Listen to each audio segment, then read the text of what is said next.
People, deluded, I'm back again. Sheffield United 1, Arsenal 2, Arsenal 2, Sheffield United 1. This is our fucking cup, people. The FA Cup, pardon my French, is Arsenal's thing, you know. Obviously, United got a rich history, but the FA Cup is our thing, and you know, we're out, we get a day out at Wembley. We got into the semi-finals. We don't know who we're going to face, but you know, at least there's something for the fans to look forward to, because you know, domestically there's nothing to look forward to, and it's been a source of pain. We all know with potentially getting to the FA Cup final and winning it, Arteta gets to win it as a manager and a player at this team. There's numerous young players, especially like today, you know, Saka, Joe, Maitland within reason. These players were playing quite well, and it's their first bit of trophies in senior careers or young pros careers, so there's a chance of that. So there's enough carrots to want to get through to the next round. We knew going into this game, Sheffield United are no dickheads, pardon my language. They're playing fantastically in the league. Had a bit of a blip, but every team, even Liverpool, I'm sure if they, by their own standards, if they was to look at their own games, there was a time they had a blip. You know, performances do deteriorate. Since you've come back from the break, they've obviously lost 3-0 twice in both of their Premier League games, and prior to playing us, you know, they didn't have a goal. They didn't have a goal since the restart. So in typical Arsenal fashion, we get to give them their first goal. I can't remember, was it McGoldrick who scored? When was the last time he scored? If it was him, I could be wrong. But you know, other than the late scare, I won't say we was perfect in the game, but we done enough to win. There are some things we can learn from. And if I was a Sheffield United fan, and if I was the players, from an Arsenal perspective, I was thinking Sheffield, they can play ball. But from watching their games prior to this, people, I was thinking, you know what, balls into the box, early crosses, set pieces, exploit them. And you know, the very few times they did pump it up to McBurney, he was winning the flick-ons, and there was a couple heart-in-mouth moments generally throughout the whole game. You know, ironically, it came from a sort of crossing situation where Kolasinac failed to kick it out, and it gave them the 1-1. Obviously, there was an incident, I believe Mustafi backheaded it, and it just went past their men. And there was a couple heart-in-mouth moments throughout the whole game in terms of set pieces, but I don't really think Sheffield tried to exploit us that much. From an Arsenal perspective, in the first half, I think the first 10 was both teams kind of feeling each other out, and like against Southampton, we could have been down early on in the game. But I was kind of confident, not confident, but like by Arsenal standards, I won't say we created it throughout the whole game. I won't say we tested the keeper that much or created enough, because I don't feel we created enough in either half, really and truly. But you know, I feel, you know, at a point we looked settled. I think TIERNEY had a superb game. I think Joe, I wouldn't say superb, but Joe was energetic. Bukayo Saka is Bukayo Saka. You know what you're going to get from him at this moment. I feel, excluding the mistake, I was feeling Kolasinac did well at fullback. Maitland now's had a couple sloppy passes, but I think, you know, he's shown what Bellerin needs to bring back into his game, because I think Maitland now looks way more confident. And it is a coincidence that, not that the two are linked, but because Pepe did score last week, well, the previous game in the league, but Pepe was one of the best players, if not the best Arsenal player on that field. You know, between him, Saka, for me, I think Xhaka did all right. You know, TIERNEY would probably be the #1 for me if I had to pick someone who I personally believe. But I think Maitland now shown if you've got a partnership down the right-hand side. They had a good understanding. Pepe was very good, taking people on, things like that. Obviously, he's got a goal and assist. You know, we're being a bit generous, but it is what it is. We were fortunate, obviously, to score, people. It is a foul, and it's a silly mistake. Obviously, Lacazette is making a meal of it, but we get a penalty. Obviously, before that, we were saved by the offside flag from a set-piece situation as well, which I forgot to mention. But we took the lead courtesy of a penalty. I thought Lacazette would take it, especially because the form he's in, it's not really been consistent. But Pepe, who's another good penalty taker, sits up, you know, puts it in, sends us 1-0. And even though 1-0, you know, it's, you know, 1-0 to the Arsenal is something fans older than me are old enough to really remember and comprehend. But we all know in current day, being 1-0 up as an Arsenal fan, you know, like you saw in the last, you know, we had to score a second. It's not gonna, you felt that we're not gonna walk away with a 1-0 victory, because like I said, Sheffield, I don't think they were playing by their own standards, but there was a couple half chances, and I don't feel we was really testing Henderson. Pepe had a couple of shots that went out wide, but I believe in the first half we had 6 shots, 2 on target, 1 was a goal. So yeah, and I think Pepe had the second one on target. I could be wrong. So as much as I feel down the left-hand side with TIERNEY in particular and everyone were doing very well, I think Xhaka's playing well in the middle of the park. I think Joe's decision-making isn't quite of the standard we need it to be, but the young players are putting themselves around trying to make things happen. It's definitely a more confident performance, and that goal did make us relax. Maybe relax a bit too much, because I don't feel we kind of comprehended that this is a cup game today sort of thing, people. But it is what it is. 20 minutes in, we have the lion's share of possession. You know, it looks like a 3-4-3 with us going against, and a slight variation of such, going against a 3-5-2 of such with Sheffield United. And we're kind of in possession. You know, we've got the lion's share of the ball. We're not really threatening them. We're not really hurting them. But we're knocking it about. Players aren't really hiding and stuff like that. It's looking decent. Really and truly. Going into half-time, like I said, I feel the goal settled us, but as an Arsenal fan, you want 1 or 2 more. I am a bit concerned with set pieces, because like I said, I don't think Sheffield really, by their own standards, were focusing on that enough, because I think they could have held a lot of problems. And I did think the balls they were putting into the box, the very rare crosses and stuff, sometimes we was dealing with it convincingly, but there was just enough, if I was a Sheffield player or coach or whatever, to think there's something in this, you know, if you keep putting balls into the box. And, you know, it's the fact that it's only 1-0 and all of these things, you've got to be careful. And it's all about how we start the second half and see it out. Again, going back into game management, people. Like I said, I think Tierney's doing his thing. I think Saka's doing his thing. I think Joe's lacking the technical quality, but he's putting himself around and making himself a nuisance. I feel Pepe's the standout man. I feel Xhaka's doing all right. Our defence, they're not really being tested, and like I said, there are some encouraging signs from Sheffield, but it's not really, you can see anybody really being exploited. It's a decent game from an Arsenal perspective, really and truly. But like I said, long throws, crosses, and the second balls are all things that Sheffield United should be encouraged by, because they look like they're better than us at that. And at half time, I'm just thinking we need to start this well. We need to try and get a second. We need to try and consolidate our lead, sort of thing, people. Going into the second half, similar to Southampton, you know, we were the second best team in the second half, really and truly. We kind of allowed Sheffield back into the game a lot, and they were banging on the door, really. So you can't really say their goal wasn't deserved. It might have been, you know, fortunate circumstances. You know, Kolasinac tries to clear with his right foot. He goes banging into Holding. I need to watch the game again to do the tactical review, but I'm not too sure at this moment in time if initially Holding could have been done a bit better. If I didn't mention it, Holding obviously came on for David Luiz. He was starting obviously after serving his suspension, and there was no Mesut Ozil and Guendouzi in the side. Mattio's admission probably still needs to ride his bang up in relation to him not being involved against Southampton for misconduct, and Ozil allegedly has a slight back strain now. He might have a legit one. The devil's advocate in me tells me he's being left out because he's being left out, and the club are coming out here and saying it's an injury purely because it's less headlines. If you say you've got an injury, obviously people like myself be like, oh yeah, is it? But there's no headlines, there's no tomorrow talking more about Ozil more so than we know already, really and truly.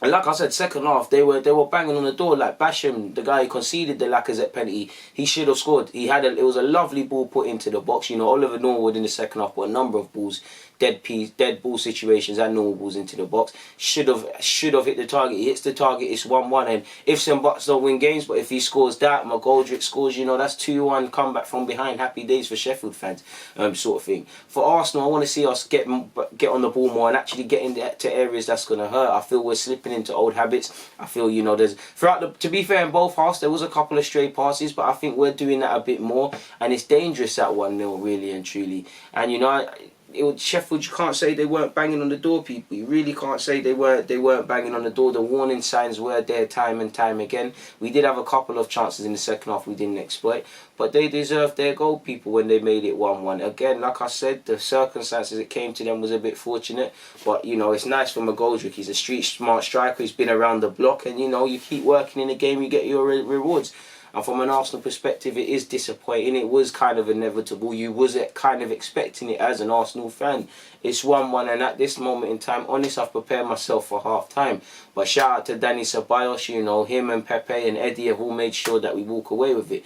Can't remember who played it initially to Eddie, but he does quite well. I think I actually felt he kind of could have gave Pepe something more to work with that pass. But he doesn't, you know. Pepe kind of sorts his feet out, gets a bit fortuitous as well, and he plays it to the path of Ceballos. Ceballos does very well to squeeze it in from that tight angle. Again, I need to watch it again, but if I'm Dean Henderson, I'm looking at myself like, could I potentially have done better? But from an Arsenal perspective, considering we just let ourselves down not too long ago and it became 1-1 and we've done a smash and grab, substitute Ceballos has come in and scored, I can't complain, people. I really can't complain now. It's not the worst game I've seen us playing. Granted, you know, Arsenal standards have been poor. There were some positives. Tierney's performance for me, Xhaka looked alright there. The young players were buzzing around. Maitland-Niles encouraging performance at fullback, you know, considering Cedric Suarez is probably imminently returning to fitness, and obviously Bellerin was on the bench.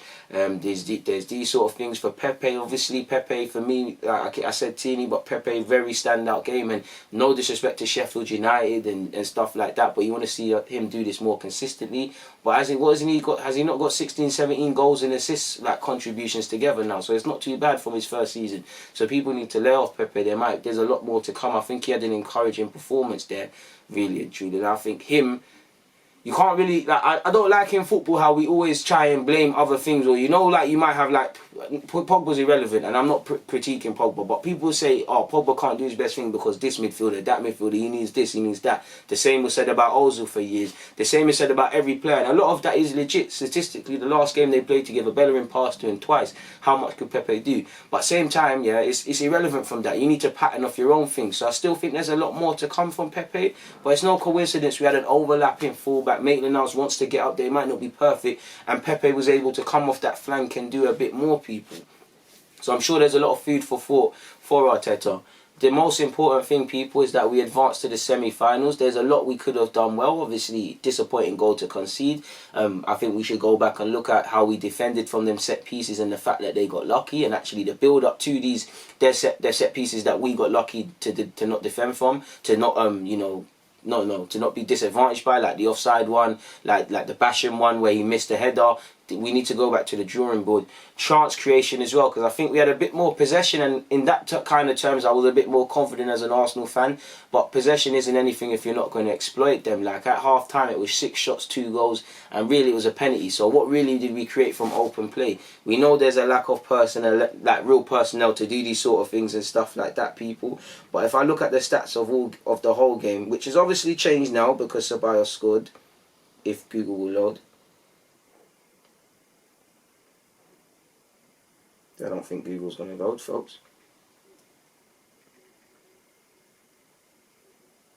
Yeah, Google's cock blocking me, people. There's always a will in the way, people. Apologies, because I actually want to see the statistics. I really apologise for this, people. I don't know why that one there is just being an enemy. 9 shots, 3 on target, people. They had 12 shots, 4 on target, and considering, you know, they went behind quite early, that's to be expected. So we're not really testing them, and we had quite a decent lineup. But like I said, man, I think we did well with the 3 at the back. Like I thought Tierney would have been playing there. Tierney's gonna do well there or everywhere. I think Kolasinac did well in that role. The only time he let himself down was for that clearance. You know, David Luiz looked okay when he was on, but nothing was going much at that time. Mustafi as well. We did the job, people. At the end of the day, you know, there was 2 game weeks away from home. We've got 6 points. I know you don't get 3 points for winning the FA Cup, but you know what I mean. And we can turn our attentions to Norwich. Norwich are not going to be easy because, you know, against Southampton, the team we've recently beat, they lost 3-0. They should have won 5-0 in that first half against Southampton. To get it, they took United down to the wire yesterday in the FA Cup. So they've got some qualities. They're fighting relegation now. You know, if they show that same fight they did against United to go to extra time and stuff, I'm not saying they'll stay in the league, but they might have more of a chance. So we need to be very careful and very wary of that. So, you know, I give credit to the boys. You saw my video before, I was saying it's a big week, you know. Are you thinking of it? We're not all the way there, but the same energy I critique these players, the same energy I have to be fair. I can't ask more this week, you know. We got over the line. Yes, there's plenty of lessons to learn in both games, but we got over the line. Like I said, attention moves to Wednesday, against Norwich. You know, big up Tierney for me, big up Pepe for encouraging performance. Saka, there's no point even talking about Saka now. The man's a joke, you know. Midfield, you know, whether he's playing left midfield but he has to do the 10 thing, or, you know, do the wing thing, or left back, right wing. Eventually he's going to need to settle in a row and stuff, but it's a good education for him. I think Joe's got a lot of improvements to do, and I keep saying it, but I think he provided some legs and energy and did what he could. You know, Pepe did his thing, and I think Lacazette wasn't perfect, but I actually think Lacazette's link-up play was okay. Like, he was moving alright. I've seen him play worse. I think he was worse in his last start. But we did what we needed to do, man, and I'm just rambling at this point. So, yeah, man, we're through to the semi-finals. We move forward to Norwich on Wednesday and try and get some pride out of that game. At home, finally back at the Emirates after being on the road, people. You know, we've lost 2 games away in all comps. You know, we've won 2 in the last 4 we've had. So it's a 50% ratio. There's a lesson to be learned in all of them, Carl. We definitely weren't perfect against Brighton and City. You know, second half against Southampton and today against Sheffield United tells a lot of stories for Arteta to look at and help improve us. But for Arteta, I feel, you know, today I can't lie, I wanted to see, I know he got the timing superb because 2 subs, Eddie and my man, obviously, who did he bring on? Ceballos to score, linked up well. But I did think in the second half when we was kind of being overrun and they appeared that they were dominating possession, I felt subs could have come on a bit quicker. Obviously, he's the manager. So I think that's something I'm looking at. From a tactical point of view, I think his 3 at the back worked. You know, I think the pivot didn't look in any trouble, or the midfield 3 in Xhaka, Saka when he's there, and Joe didn't get really tested. Pepe did alright, you know, still looked a bit solid defensively. And yeah, we didn't get overrun sort of thing, man, considering we're going against a 3 at the back, 5 at the back, depending on how you look at it. Commiserations to Sheffield United. They've still had a fantastic season, but, you know, they lost this game because of really how they let themselves down with the cheap penalty. They didn't really take their chances, you know, they didn't really cross, they didn't really stick to their game plan in the Sheffield we've all seen this season. So I'm sure there's a lot for Chris Wilder to learn. But for now, pardon me, apologies. People, DG, I'm out. Thank you for watching and rocking as usual. It's lovely speaking to you lot, but I've got to keep it moving.